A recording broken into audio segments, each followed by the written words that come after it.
Morning, Tom. Well, what I'm going to do is just give you a quick look at this. Is the new machine, so a quick look at the machine. It's a Mountfield SP41, and then what I'll do, I'll go inside and I'll talk to you about the details and the specification and all the rest of it. But this is the new edition. Hopefully we shall have a successful grass cutting session with it. But there she is, all raring to go, although she has done one cut last Friday for the first time, just to test it out. I've got the front lawn to do, but the front lawn is very short. It doesn't get a lot of sun, so the grass doesn't grow very much, so I've left that for now. So I've just done the back lawn. So I'll give you a quick peek at that. So here's the back lawn that I started cutting last Friday. Just taking the top off, basically. It's very, very wet, as you can see this morning, with the dew and the frost we had. But it's taken the top off. I got 3 full grass boxes of grass off this lawn, and there's still a lot more to do. We've still got the Christmas tree up from Christmas. I always leave it up until it really dies off, because the blue tits like to land on it, and it's still nice and green. So that's the back lawn.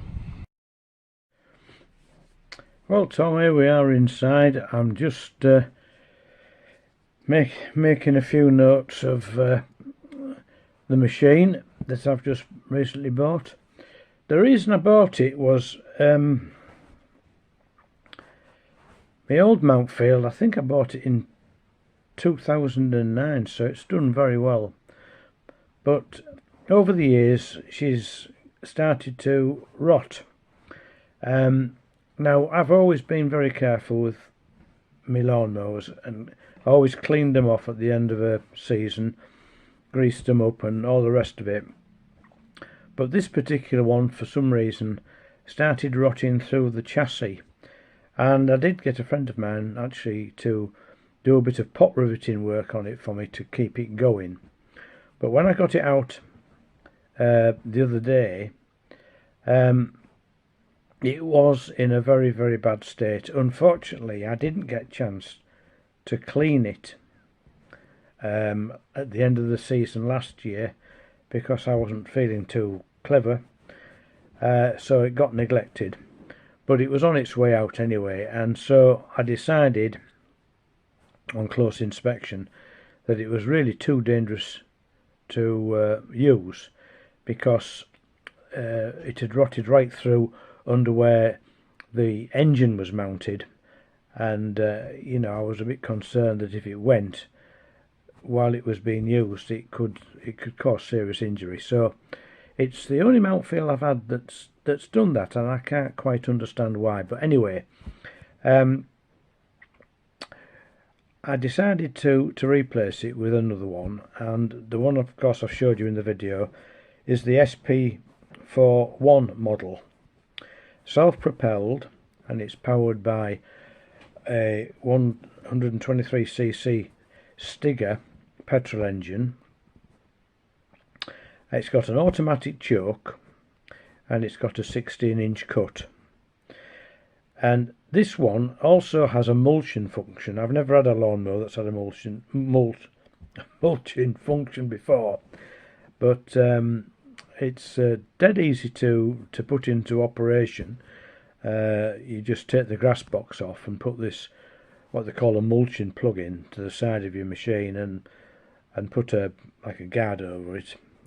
It's a bit like a collection thing to stop the grass flying all over the place, and off you go, and you just leave the grass on the lawn. But what I did like about this one, and this is the big plus to me, is the fact that it's got a rust-proof polypropylene chassis, so hopefully the rot problems will be non-existent on this machine. You've still got to keep them clean, of course, but this is a lot better design, I would say. And it comes with a 5-year warranty, and it costs £249. So I think it's going to do sterling service. I got this little catalogue with it. I'll put it that way, then it doesn't reflect. So that's the catalogue, and I got it through a place where Andrew, my eldest son, works, and he came and fitted it all up for me and everything. He's a good lad. And he also brought the oil for the machine, and also this stuff.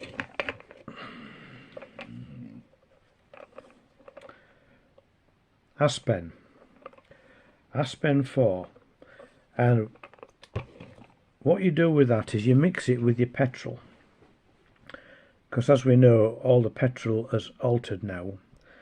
And inside this little catalogue, I'll read it to you.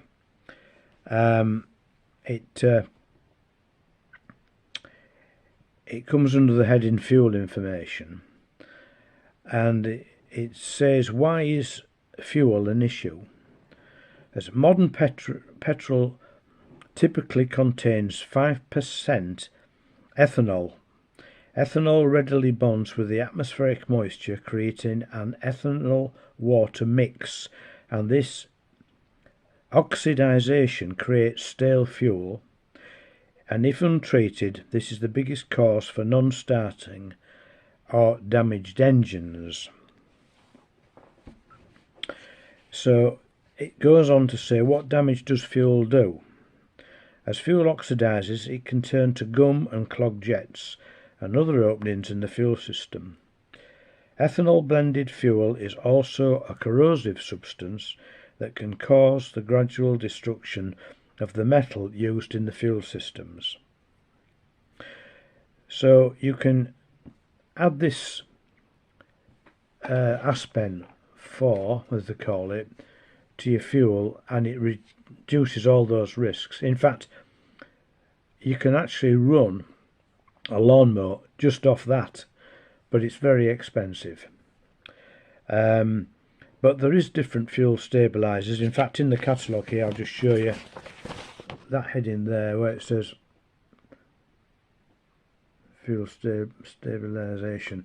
So you can buy these things. So that's worth knowing to protect your lawnmower. And I suppose the same goes for cars. You know, I mean, it's bad news for motor cars now, but you can get some stuff to put in your tank. I put it in on the big car. I can't remember the name of it off top of my head, but you just add it every now and again. Not too much, you know, just say every so many thousand miles, and then you just pop it in your tank. So there we are. That's the Mountfield SP41 Lawnmower. So there we are. I'll see you later.